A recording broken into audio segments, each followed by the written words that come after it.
Greetings, Veritas listeners around the world. This is Mel Hostelrick, your host at VeritasRadio.com, reminding you of two great offers, two limited time offers. The first one is get 4 months for the price of 3 when you subscribe to a recurring Veritas subscription. And the second offer, subscribe to Veritas for 2 years and receive 1 full year of Sanitas with great life-saving interviews. 3 full seasons of Sanitas when you buy a 2-year subscription of Veritas. These offers are only available until midnight, December 31st. So don't wait, take action now, and begin the year the right way with truth and health. Go to VeritasRadio.com, click on the subscribe button for more information. You will receive your login immediately. Thank you. And now, back to this week's program.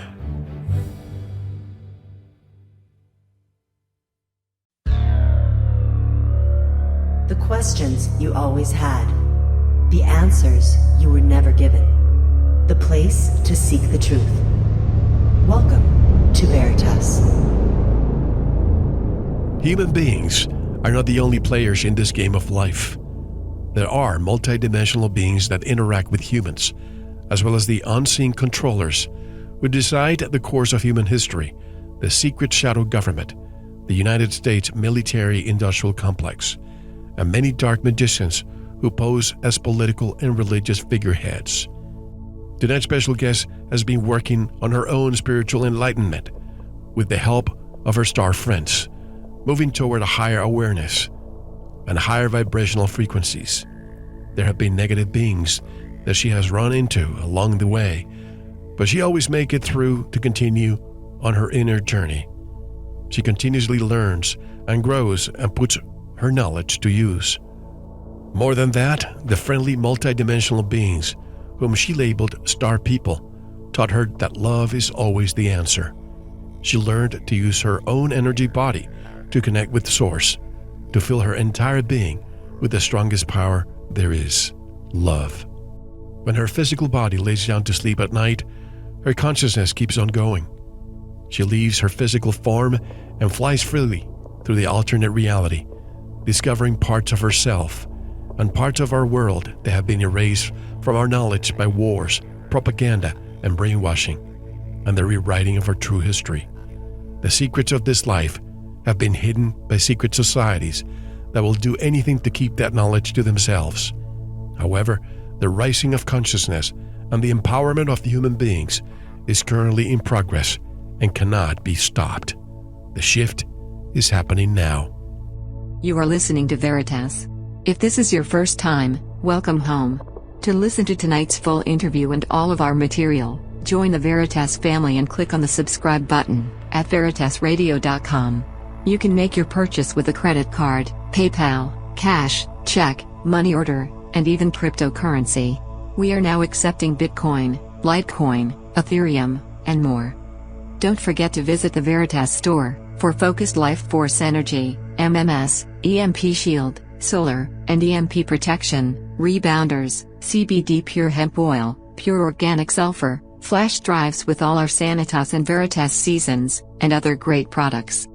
And if you want to get in touch with Mel, want to be a guest on this radio program, have a guest suggestion, or have feedback, just click on the contact button of our website at VeritasRadio.com. And now, here's your host, Mel Hostelrick. Bonnie Jean Mitchell is the founder of AlienAbductionHelp.com and co-founder of AwakenVideo.org. She is a researcher, author, and lifelong contactee. Along with her husband, John, Bonnie discovered a psychological and digital form of mnemonic mind control on electronic devices that can literally reprogram the human mind. For over 20 years, she has given advice to those living through paranormal and metaphysical experiences. She wrote the book Journey with the Star People in 2005 and published her new book, The Shift, in 2021, in synchronicity with the actual spiritual shift and ascension of mankind. This latest book is the handbook for anyone who needs guidance through the current paradigm shift in consciousness. And directly from Uruguay, I would like to welcome Bonnie Jean Mitchell back to Veritas. Hello, Bonnie, and welcome back. How are you?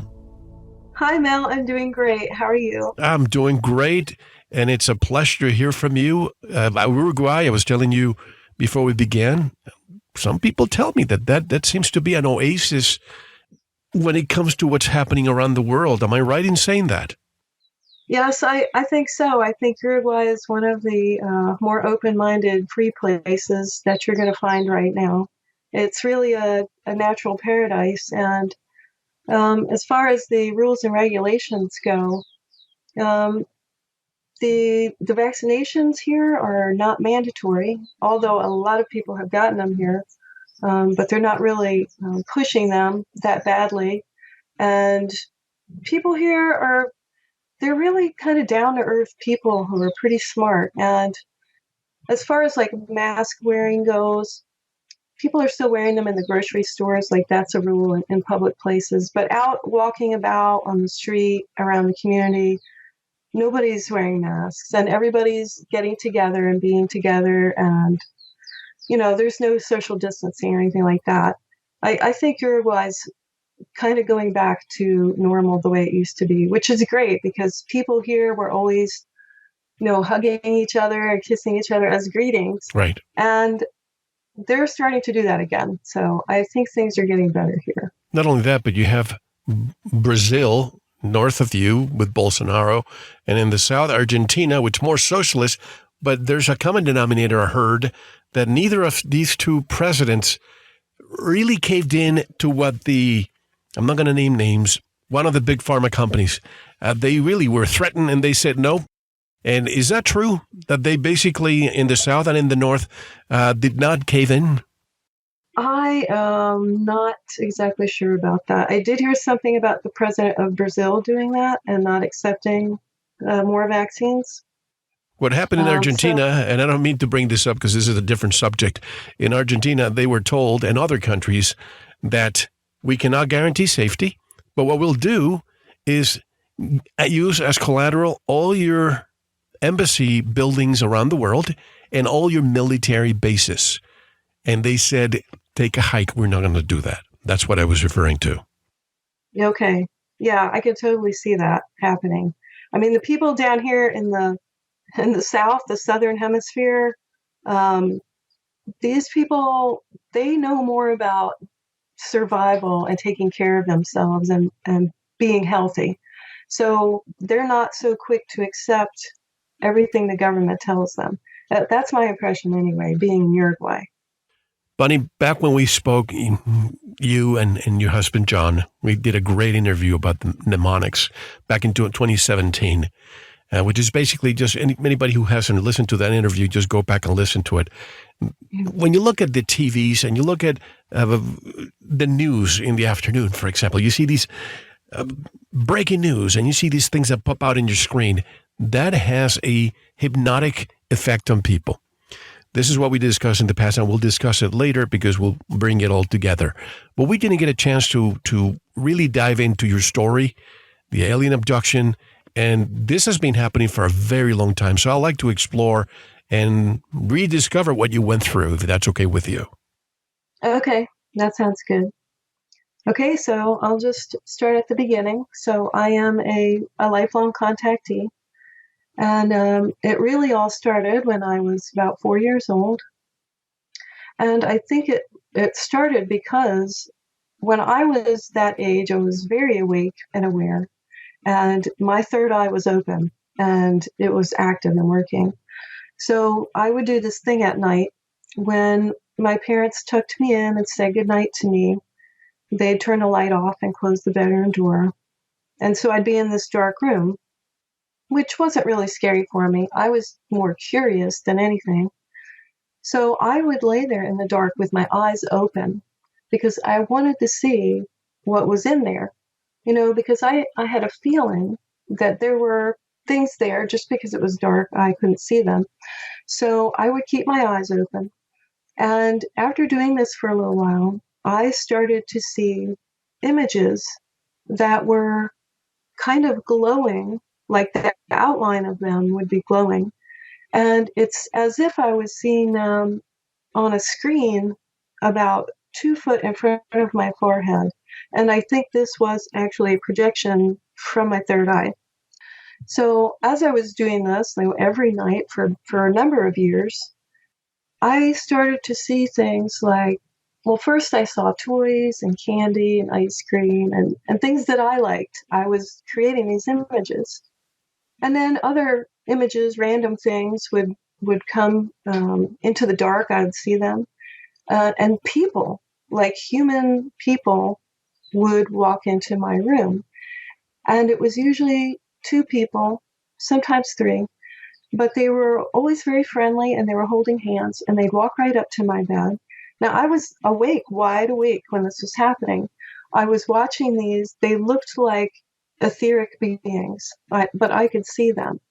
And they would come right up to my bed and they were trying to talk to me, but I couldn't hear them. I could see their lips moving, but I could never hear what they were saying. And it seemed like there was a pane of glass between us or some type of wall, some type of barrier. So after they realized, no, I couldn't hear them at all. They were nice. They smiled and they walked away. And I wonder now if maybe they were my grandparents or my great-grandparents or somebody like that visiting me. So one night when I was doing this, I was about 4 years old.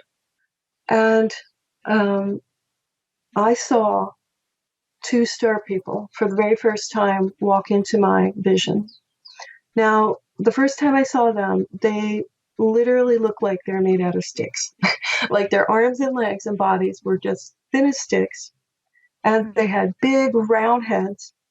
And I couldn't see anything about their faces, maybe because it was dark or maybe because I had never seen them before.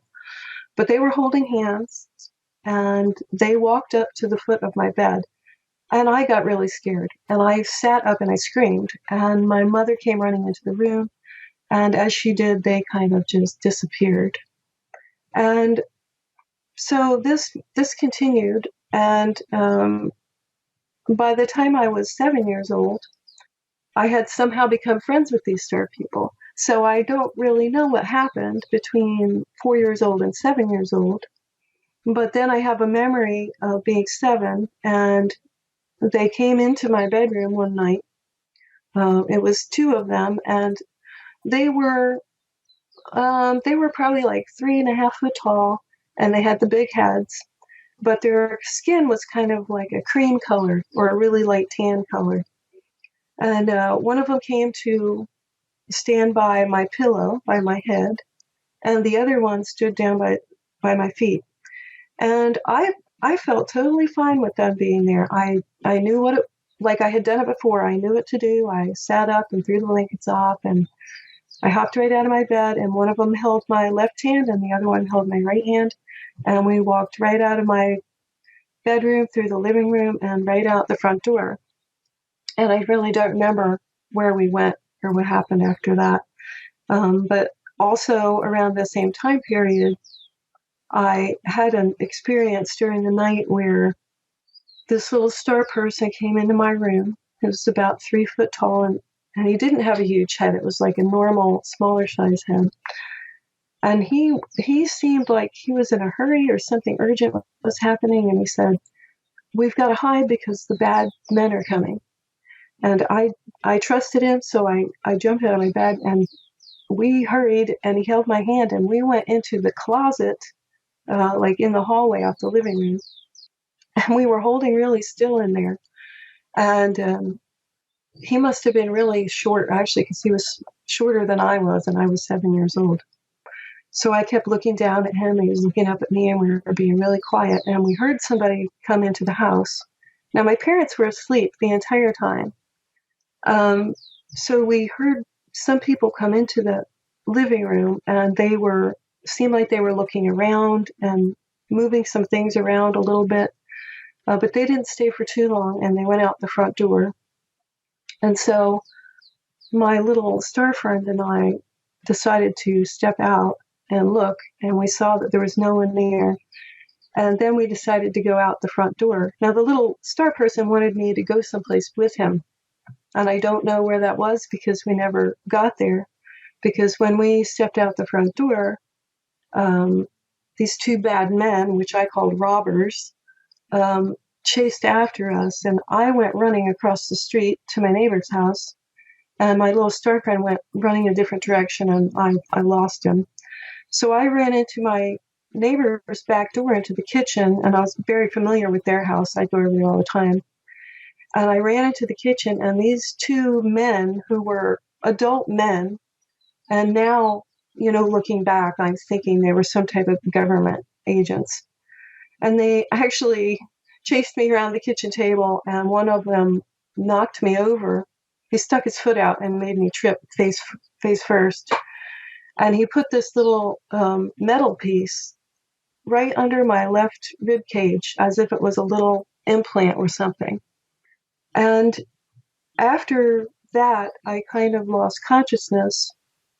And when I woke up, I was in an underground facility, and I know it was an underground government facility, and I was laying there on a metal table, and there was another girl laying next to me on the table, and she was a lot older than me. I think she was probably 18 or so.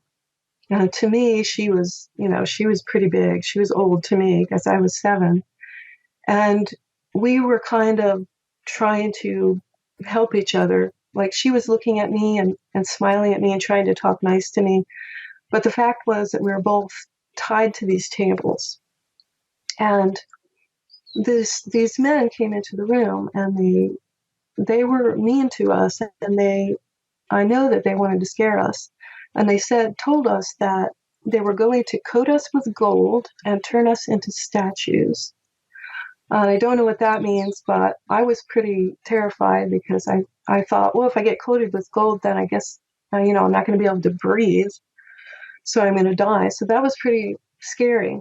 But I woke up from that experience. I woke up in my bed the next morning, and I seemed to be just fine. So, something happened there between the ages of 4 and 7.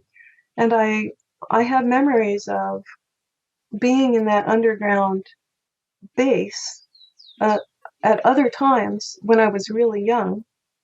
And I remember seeing a doctor there. He was a man. I imagine he was probably in his 30s or something at that time. And there were a bunch of nurses. There were like 5 or 6 nurses or so. And I recognized that place. I went back there in a later experience, many years later. In fact, it wasn't really that long ago. It was probably 10 years ago. And I went to that same underground military base, and that same doctor was there. And he's much older now, but I recognized him, and he remembered me. And a couple of the same nurses were there, but there were new ones too. So I connected with this doctor. I said, I remember you. I remember you used to have your desk right over there. And I pointed towards these double doors. And he was really surprised, and he looked at me very shocked. And he smiled at me, but he didn't say anything. And so, yeah, I did remember him. That was the same doctor from when I was little. And these were humans. These were definitely all humans. So when you say in your book, reading graduation, how long did it take for you to feel graduated? And what did constitute being graduated? Right. So, I wrote about this in my first book, Journey with the Star People.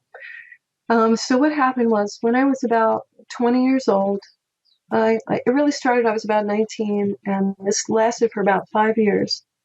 I went to what I call the Star People School. And it happened at night for the most part.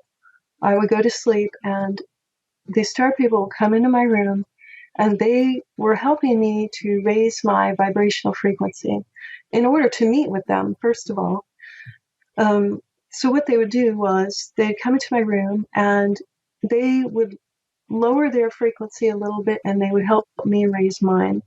And doing this would sometimes cause paralysis or tingling of my body. And it was like a transition that I went through. I call it the transitional phase. And it was like my consciousness was moving upward in awareness. And I was leaving my physical body. So they were literally taking me out of my physical body. So this is the way it happened in the early days when I was about 20 years old.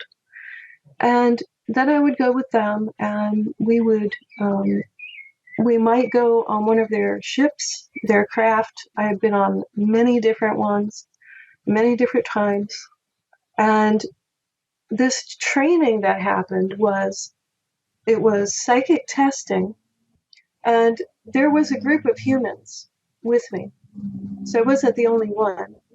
But I had a whole class of humans around the same age as me, and they would do the psychic testing with us. And if we did a good job, then we'd graduate up to the next level, go on to the next testing. And for the children who did not pass the test, they would simply take them home, and they didn't come back.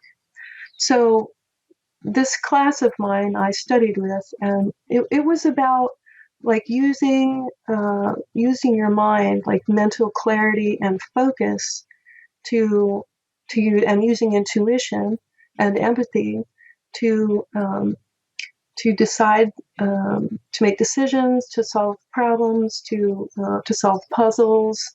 Sometimes they would put me in a maze, like a labyrinth, and I had to find my way out of it. And I always did a pretty good job, and I kept going up levels. And after about 5 years of this, I actually graduated from a Star People school. It's an out-of-body experience. I actually call it the alternate reality, and I think it might be the etheric plane.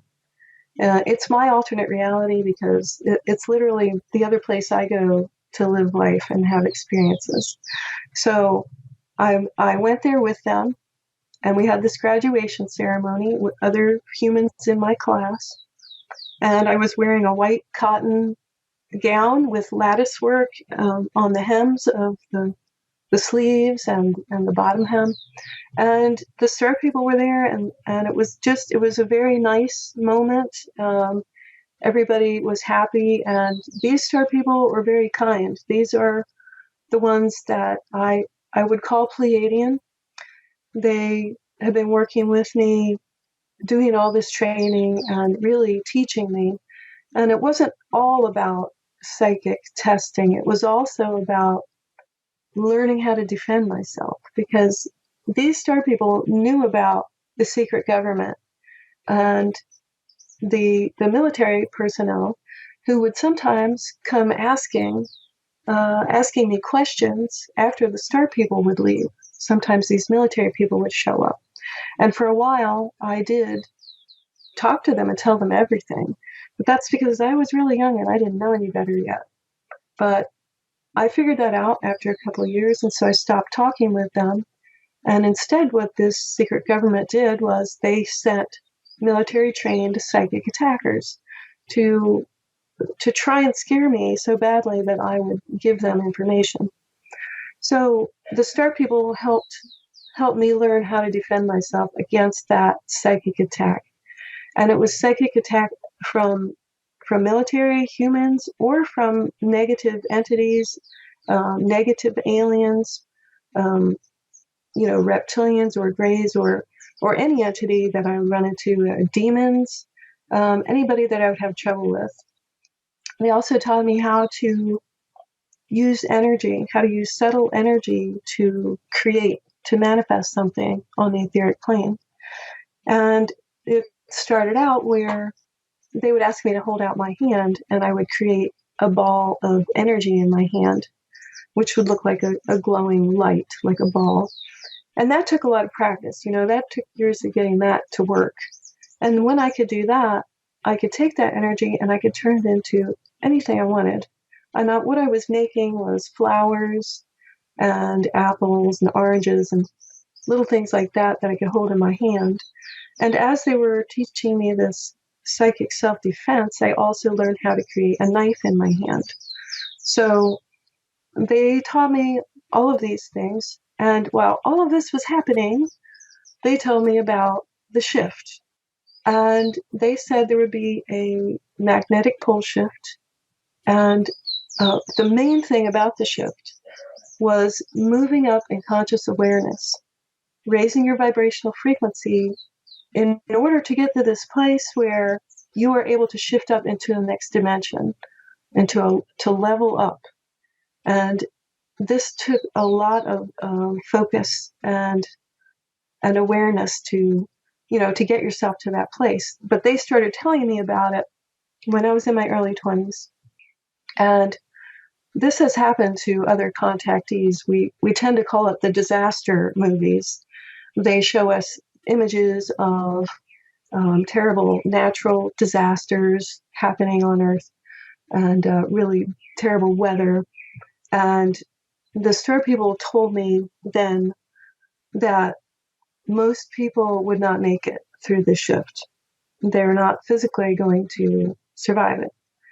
And they said that the way to get through the shift was to fill your heart with love and light and be in a higher vibrational frequency.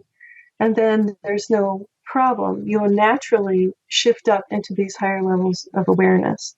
And so I was learning all of these things. And when I got done with that 5 years of training, then I graduated from that part of the Star People School. And for a couple of years, I was on my own. And I only saw them once every couple of months.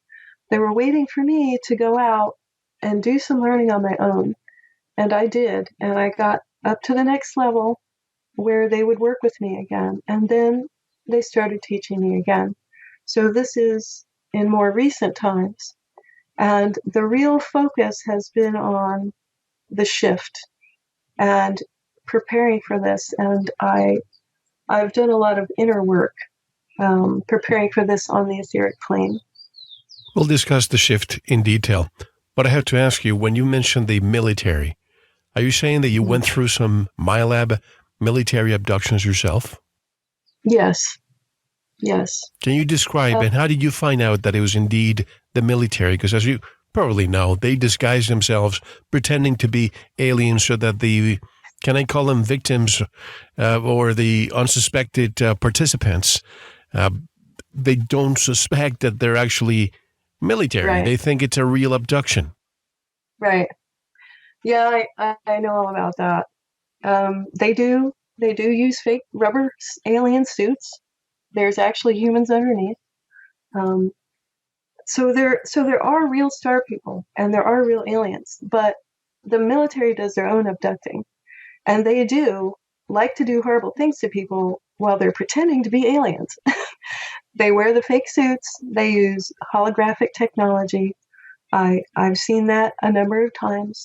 I've been to many underground bases a number of times, and so there's one in particular I would like to talk about, and that was more recent, like within the past 10 years.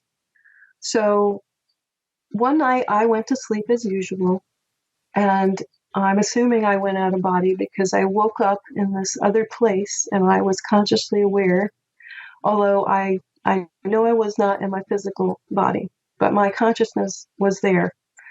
So I was in this big room that was not a square room, but it had some strange curves, as if the wall was curving around something. And there were humans down there. And I say down there because this was underground. There were no windows. There was no sunlight or anything. It was clearly underground.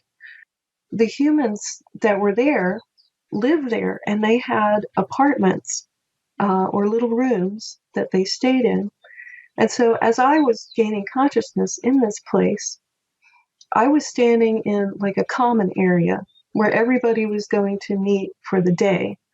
And it was a place for them to be social together. I imagine this was the idea for people to talk to each other and come out. And some people were trading things, like they had little knickknacks and clothing items and things that they had laid out. And so in this common area, it was the place for people to do their daily activities. And fortunately, I realized that I was there as a visitor and I would be leaving and going back to my body at some point. So it wasn't that, terrifying for me. But these people, these humans down there, were not happy. They were very solemn, and nobody made eye contact with each other. And there were families down there with children, and they were all holding hands. Like the families, I saw a mom and dad with two children, and they had the children in between them. The mom and dad were on the outside, and they were all holding hands and staying very close together, walking together. And the people, I don't know if they volunteered to go down there or if they were tricked to go down there or taken by force. I don't know, but they were clearly prisoners at this point, and they didn't appear to be, going anywhere. So for a couple of hours, I was awake and aware in this place, and this nice lady was there, and she asked me if I wanted to sit with her while she was trading her wares. And I was like, sure. So I was just sitting there hanging out with her, and I was examining the room and everything. And I noticed that the walls were like old, rusty metal. And so this was a very strange looking place. And this military officer walked in, and he was wearing an army officer's uniform. And when he walked in, everybody looked the other way. They put their heads down. They were afraid of him. And he was a really, really big person. And at first I thought he was human, and I realized, no, he is reptilian. He's a reptilian taking on the guise of a human. But clearly, this thing is not human. So it walked right up to me and said, after you're done here, can I ask you a few questions? And I said, okay, because I didn't want to, start a fight or anything like that. I've been in plenty of fights before, and I didn't want to do it. I just wanted to be at peace, so I agreed. And he walked away, walked back out of the area. And so it wasn't too much longer before this whistle blew, and I imagine that meant this is the end of your day. Pack up all of your stuff now. Everybody started getting their stuff together and going back to their little apartments. And I followed some of them around this corner, and I realized this corner was continuing, and it was making me think that this place we were at underground was like circular. So I saw them going back into their rooms and like putting their stuff away, but then they came back out and they were going into a cafeteria to eat.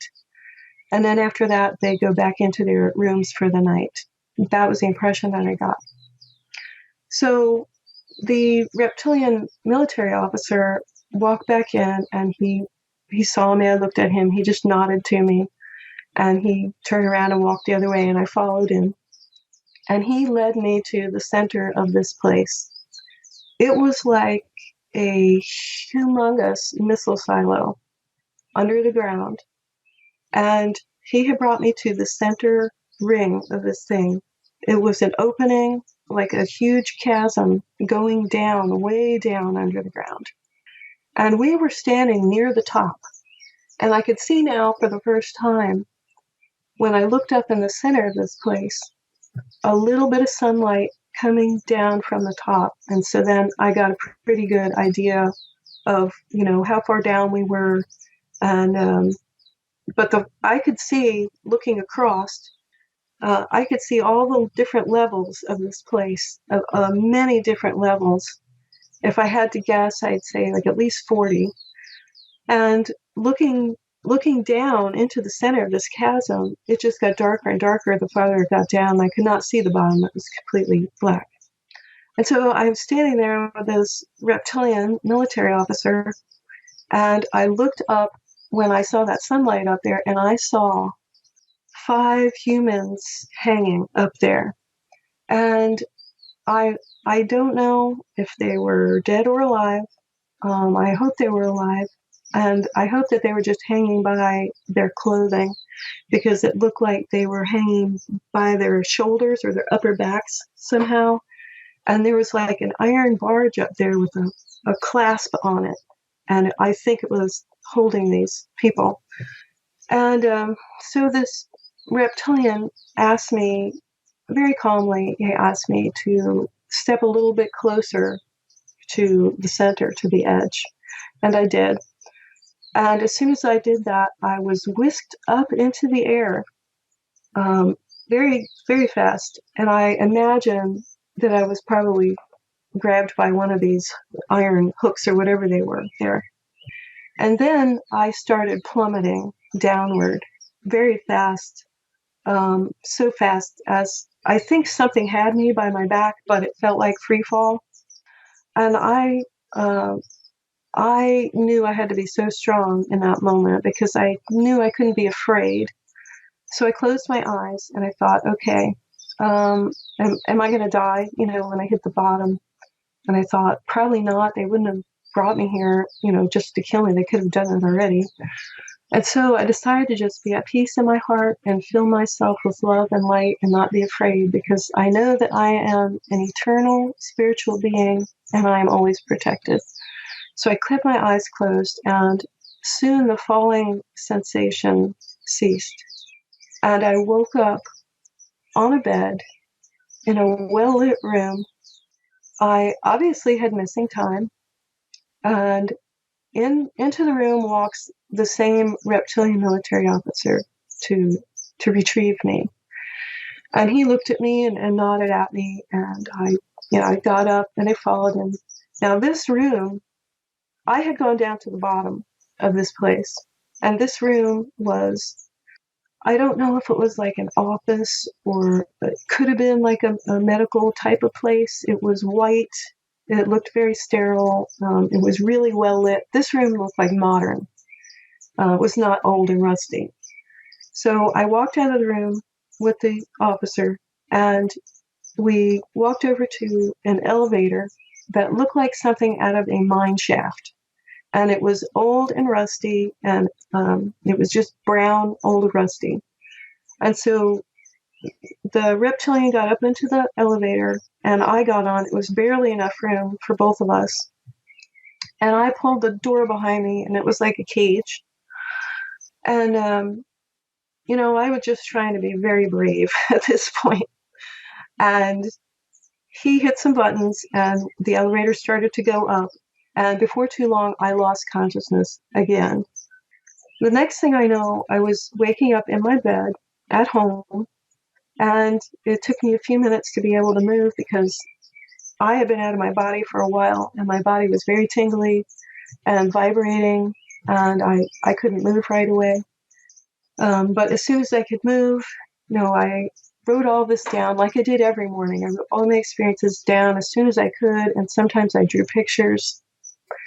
And the next day, I developed it appeared on my arm. There was a lump on my right arm near my elbow. And it was a lump that had six marks around it and one mark in the center. And it looked to me like it was some type of, a vaccination or something like that.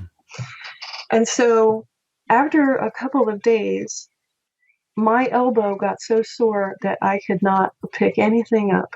Where do you think this was, and could you identify which branch of the military it was from by looking at you call that a reptilian? Yeah, it was the Army. I researched this because I had good memory of it, and I actually researched his uniform.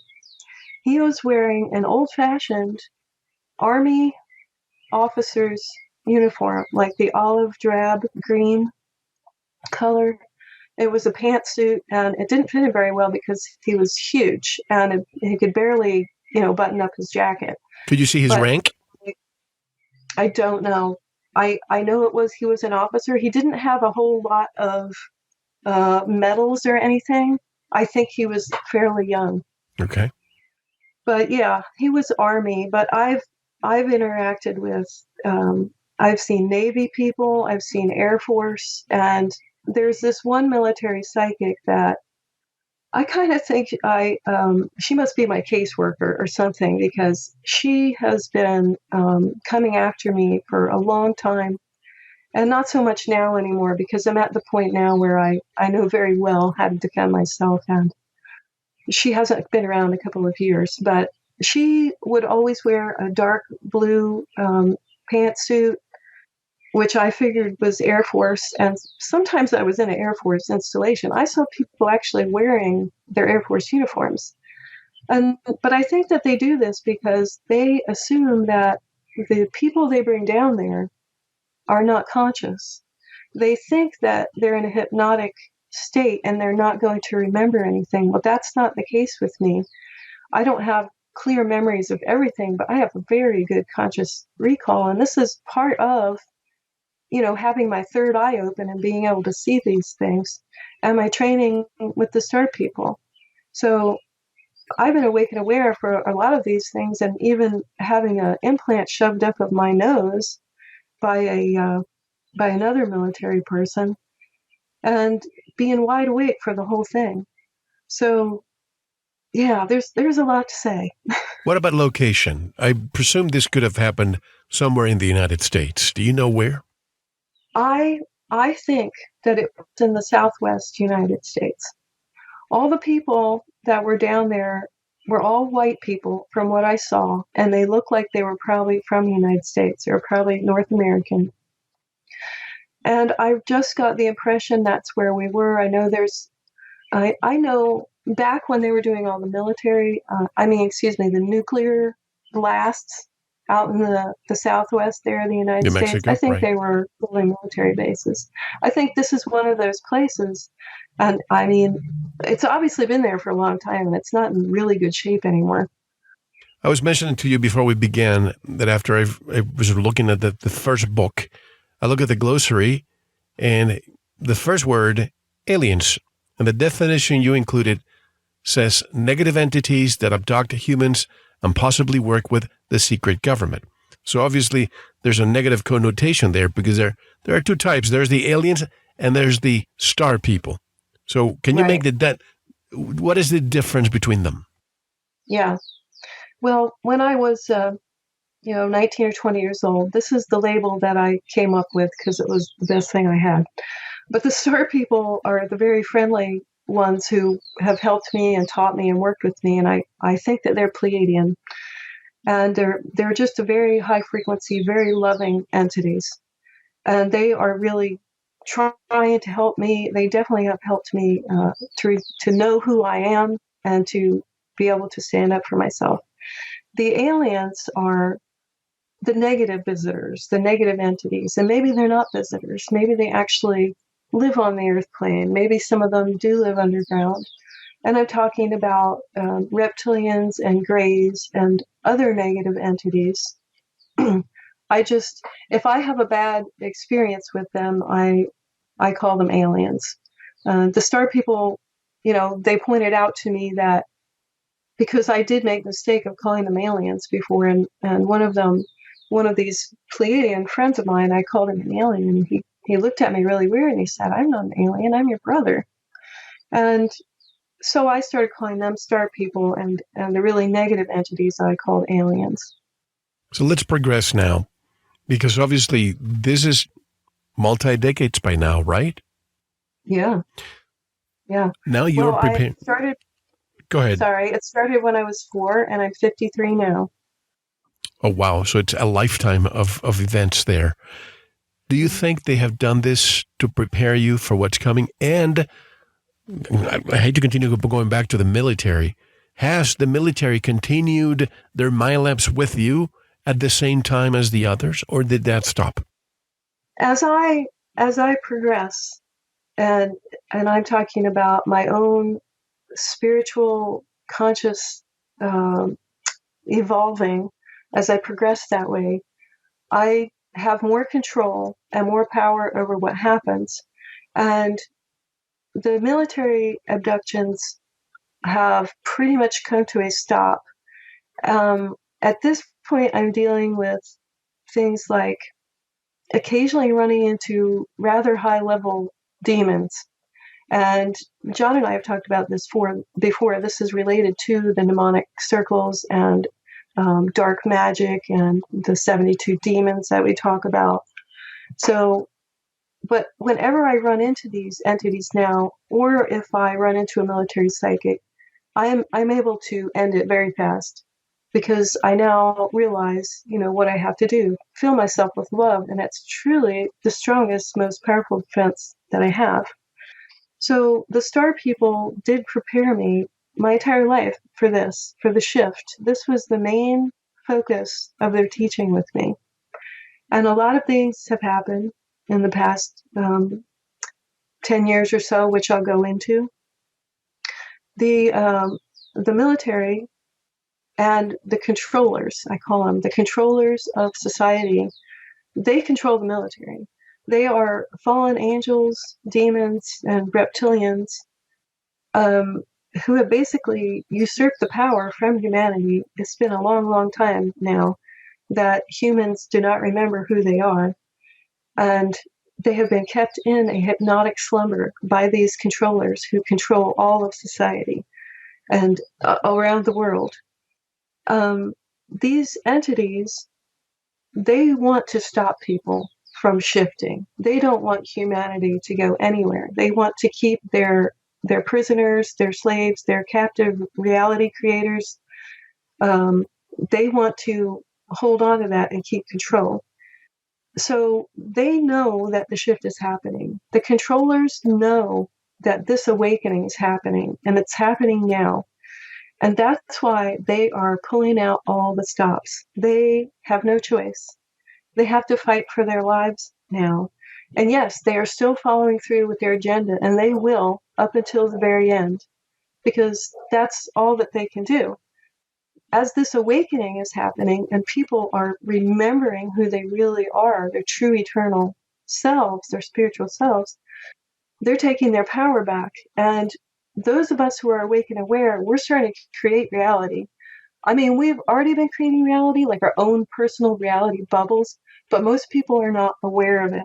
When you become aware of it and you do it on purpose, consciously, that makes a big difference.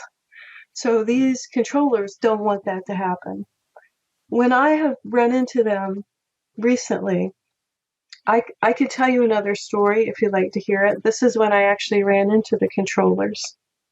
Let me ask you this. Is it safe to say, Bonnie, that the version of the history we were taught is mostly a lie? And if that's the case, who keeps the record or records over true history? Yes, history that we've been taught is a complete lie. And who keeps the records? Well, I think the controllers do. And I think maybe, in the basements of the Vatican, maybe they have a lot of artifacts and information about our true history and who we really are. And, I had an experience. These beings came to visit me one night after I had gone to sleep and gone out of body. They were about 4 foot tall entities. They had light gray skin. I don't consider them to really be grays, but I was cautious anyway, just in case. But they gave me this information. They told me that a long time ago, an evil alien race came to the Earth plane and took over. They created the Vatican, and they took over everything about Earth society. Religions and all the schools and everything was created by them, these evil aliens. And, as these star people, these visitors were telling me this, it was kind of hard because they were very adamant about this and they insisted on it. And it was hard to accept all of this as being true, but this is what they told me. And they said that this matrix system that the evil aliens created is going to vanish, like it is going to disappear. And I don't know if they mean for everyone or if they're talking about during the shift, and those of us who are at the right vibrational frequency, we are going to shift up to the next level, to this higher dimension, and maybe for us it's going to disappear. But I have been with the star people on the etheric plane preparing for this and actually going through the process of dismantling the matrix. So to answer your question, yes, history is a lie, and it's time for us to awaken and remember who we really are. I haven't had a fraction of the experiences that you've had. But many of us in this field of truth-seeking feel that, in my case, 30-some years ago, when I was told, this is your mission, and back then I totally dismissed it, I ridiculed it, until things started materializing, and I thought, oh, I better take this seriously, and this is where we are now, 14, 15 years later doing this. But is the mission what we are seeing now? In other words, the culmination of what we've been prepared for. You and I are more or less the same age. What we're seeing now. What is the shift? And is this the realization of who we are? Yes. Yes, this is what we have been working for. This is what we came here for right now. Right now is the awakening.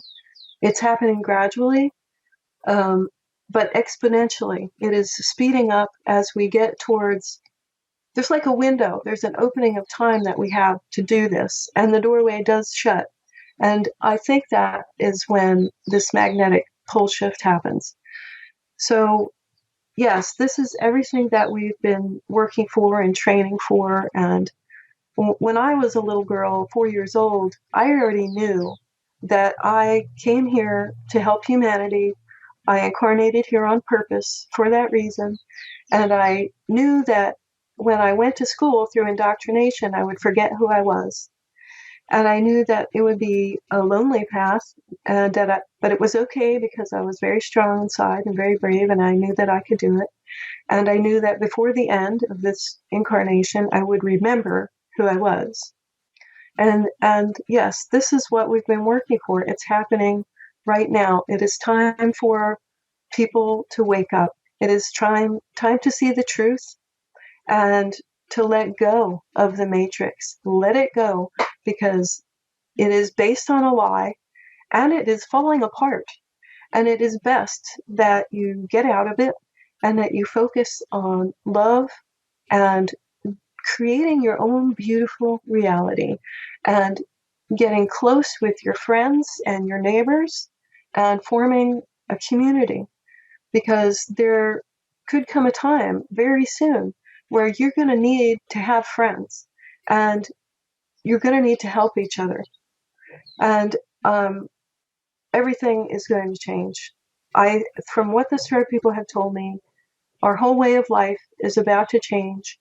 This is a reset. Now, I know that the controllers have their idea of a reset, but that's not what I'm talking about. I'm talking about the natural shift that is happening for humanity. And it is time, and the controllers know it, and that's why they are freaking out. Do you know the name Dr. Rauni Kilde? No, I don't recognize it. She was the former chief medical doctor for Finland, a good friend of this program. She died a few years ago, and I think the controllers definitely killed her because they tried many times before. We were in contact for years. She gave me, well, through a third party, the written manuscript of her book. Anyway, I never forget the words. Even after they try to kill her several times, she says, what we need to do is send love to these people. And I just couldn't understand it. How dare you say that? These people are trying to kill you. They're trying to kill humanity. And she says, I know, but they need it. And love is the most powerful energy in the universe. And this is how we take back our world. Right. Well, here's the thing. You know that everything is about frequency, right? We're all vibrating on it. We've got our own unique vibration, our own frequency that's unique, like our fingerprint. And these evil ones who are in such a low frequency, the way it's almost like, like the Star Wars saga, good against evil and turning the darkness to the light kind of thing. If you have a strong enough frequency, it will entrain those other frequencies to itself. So I had an experience recently, maybe 2 years ago. I went out of body during the night, and I was at a meeting place with these entities called the Lords of London. And they were demons, straight up demons. They wore black clothes. They all had long black hair. And I had seen them before. They are some of the demons in the hierarchy of those 72 demons. And they were talking to me. They wanted me to be friends with them. They wanted me to join with them. And I guess what they thought was going to happen was that they were going to bring me there to their place, and they were going to somehow initiate me or something maybe. But instead what happened was that every one of them I met with personally, they couldn't even be in the room with me without forgetting what they wanted to say, or having a smile come across their face. I mean, it's not normal for this to happen to a demon, for them to just basically be in my energy field, which is a pretty high frequency, and I was entraining their frequencies to raise up.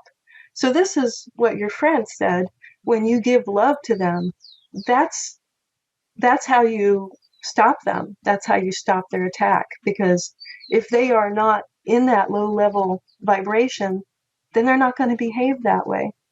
So you can actually turn these demons to the light with your own frequency. Now, are they going to stay that way? I don't know. It could have been a temporary thing just while I was in the room. That could be. But yes, love is the strongest thing you can do. And to many people, this talk may sound like New Age mumbo-jumbo, meditate your problems away, all that stuff.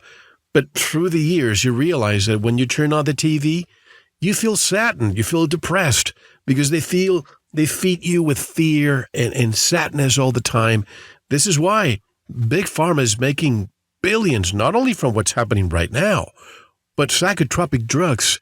They have new labels for every single disease, ADD, ADHD, this and that. They create a powerful clientele by doing that. And what is the best way to do it? By lowering the vibrations, by creating and instilling fear, insecurity. You're going to lose your job. You're going to lose your house. There's a tsunami coming. There's another variant coming. If you disconnect from that, if you turn off your TV and just go camp in a forest by yourself or your family for a week, I guarantee you're going to come back renewed totally. Right. It makes a big difference. Makes a big difference to go out into nature and take your shoes off and put your feet on the ground. And what you're doing is you're releasing all of the harmful radiation in your body that came from your cell phone and the Wi-Fi. Go put your feet on the ground to ground. You're literally grounding, and you are harmonizing your frequency with the frequency of the earth. So that's one thing you can do to help yourself.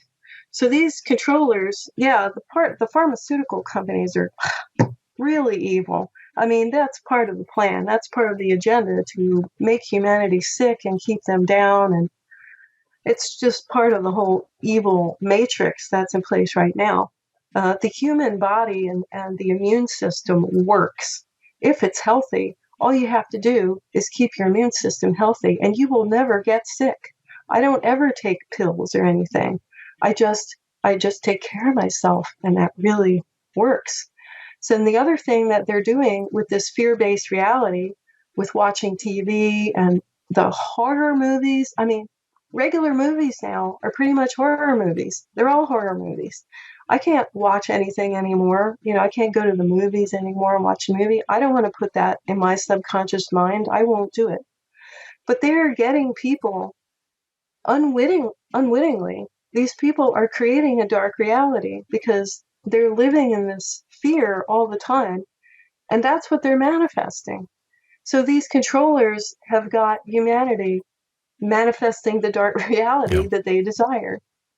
That's exactly right. And Dr. Leo Sprinkle, the late, great Dr. Leo Sprinkle, told me, I take my meds, meaning M for meditation, education, diet, and smiles.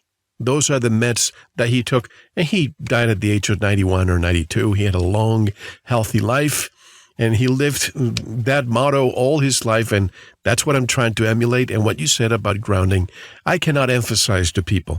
Ever since I discovered this a few years ago, I've never been the same person. No pains at all. I ground all the time. When I'm in the office, when I'm at home, I sleep grounded. I never have a problem. I hardly ever get sick. I got the so-called Rona about a year and a half ago. Hopefully I have the antibodies now. But aside from that, I never, ever get sick. Right. Yep, that's all you gotta do is keep your immune system healthy. Now, when you say raising vibrational frequency to enter a higher dimension, let me just, before we discuss this, I'm thinking of something you said in the book. Aliens versus the star people. After doing this so many years, I've come to the conclusion that perhaps these beings that supposedly come from far, far light years away are not coming from so far away. They could be coming from right here, perhaps different dimensions, perhaps different places on our own planet here. We have, 83% of our own planet is unobserved, unexplored. So why do we think that they have to be coming from far away when they actually could be hiding here for millennia? Right. Yeah. My impression is that some of them definitely live on the Earth plane. And like my friends, okay, I think they would be called Pleiadians. I haven't really come up with a label with them for myself, but I think they are what people would describe as Pleiadians. I don't really think that they're physically flying here from the Pleiades. I think that they're meeting me on the etheric plane. I know that they're multidimensional, and I know that they can shift into different frequencies and different dimensions. And they told me that when they are looking at me, they can see all of my dimensions at once. And they said that I was going to be shifting from the third dimension to the fourth dimension. And I've heard people talking about 5D and all that, but this is what they said to me when I was in my early 20s. And, you know, a lot of the experiences that I've had some physical experiences, but for the most part, it happens when I go out of body and I'm consciously meeting with them on the etheric plane. And I have actually been in their craft with them, flying across the Earth plane, and they were teaching me about geography and things about the Earth, which I thought was a little strange at the time. But I got the impression that some of the places they showed me were places that they actually live, and they were like in mountainous areas. And I think some of those places were possibly in the northwestern United States, like in Oregon area or Washington. But I think that they're absolutely multidimensional and they can shift their frequencies. I've been standing out in my yard during the day watering the garden and suddenly feel a presence next to me, and I realize there's one standing right next to me looking at me, and he can see me, but I can't see him. I can feel him and sense him there because I'm using my intuition and my third eye, but I can't see him. And they really taught me that. That was part of my training. Actually, sometimes they would bring me like out into the woods, and one of them would be out there like standing there, and I would have to see if I could find him, if I could see him. And once I saw the star person standing there in the woods, I'd say, yeah, I can see you. And then they'd be very proud of me because they told me that I can see things that other people cannot see. And that's because I've got my third eye open and I'm working on my vibrational frequency and all this. But they really wanted me to understand that. They had put me in a room with another person who was not awake, and I would see beautiful lights, and I would see star people walking around, and I'd say, hey, look at that star person over there. And the other person, human next to me in the room, would be like, what are you talking about? I don't see anything. So they really wanted me to know that you've got to be in a certain vibrational frequency to interact with some of these beings, like the higher level ones. Of course, the lower level ones, like the reptilians and greys, they are around. They are on Earth, and many live underground, and reptilians are even out and about possessing people and living inside of human bodies.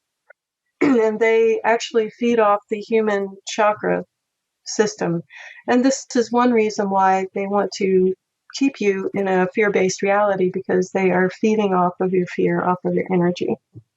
This is all real interesting, and I want to discuss more. We have one more hour to come, but before we break, I just want to say that for the past few years, I've come to the conclusion that our history, most of it, is a lie. And when we look at buildings in Brazil, not too far away from you, in Argentina, buildings that were allegedly built in the 1800s, well, there's really not that much there.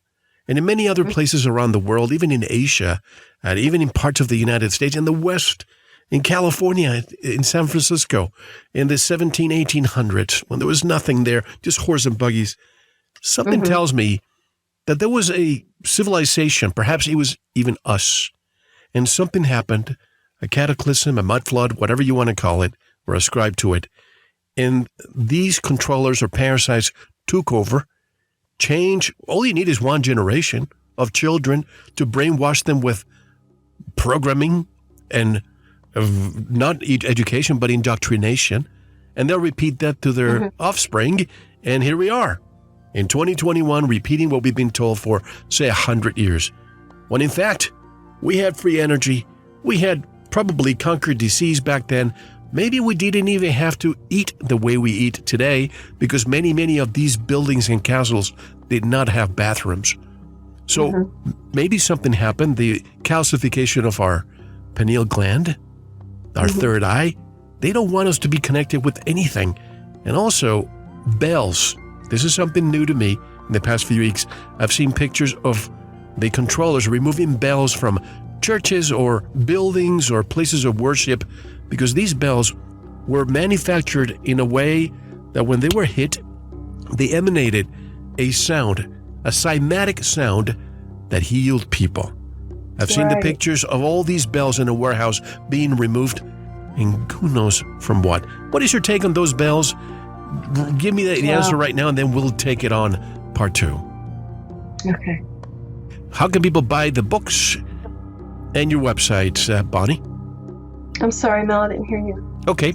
Before we break, how can people buy your books, and what are your websites? My website is alienabductionhelp.com. That is where they can buy both of my books, Journey with the Star People and The Shift. And my husband John and I run the website awakenvideo.org. Say my regards to John and also to our good friend John, the other John who lives in Uruguay as well. All the Johns are moving down there to Uruguay. Much more to come. I really want to disclose more information, continuing with what is the shift, who are the star people, who are the controllers, basically what happens next. Everyone wants to know what happens next. And as we said a few days ago in another interview, the people who are always thinking, do I move to Uruguay? Do I move to somewhere else? Well, maybe you need to be a lighthouse in the middle of the storm. Shine that light so that the people who are waking up will do so. Because if everyone vacates, that will be our demise. We need to stand strong while this storm is taking place, and we will prevail. I'm here with my special guest, Bonnie Jean Mitchell. This is Mel Hostelrick, and you are listening to VERITAS. Don't go anywhere. Thank you for listening to the first part of this important VERITAS interview. To listen to the rest, and all of our material, proceed to the member section, or join the VERITAS family by subscribing. Click on the subscribe button at veritasradio.com. You can make your purchase with a credit card, PayPal, cash, check, money order, and even cryptocurrency. We are now accepting Bitcoin, Litecoin, and Ethereum. Don't forget to visit the VERITAS store for Focus Life Force Energy, MMS, CBD Pure Hemp Oil, Pure Organic Sulfur, flash drives with all our Sanitas and VERITAS seasons, and other great products. And if you're listening on YouTube, like, subscribe, and share it. And click the bell to be notified when new interviews are available. Now, proceed to the members section or subscribe to listen to the rest of the interview. You don't want to miss it. Thank you for listening to VERITAS. Because you don't want to believe. You want to know.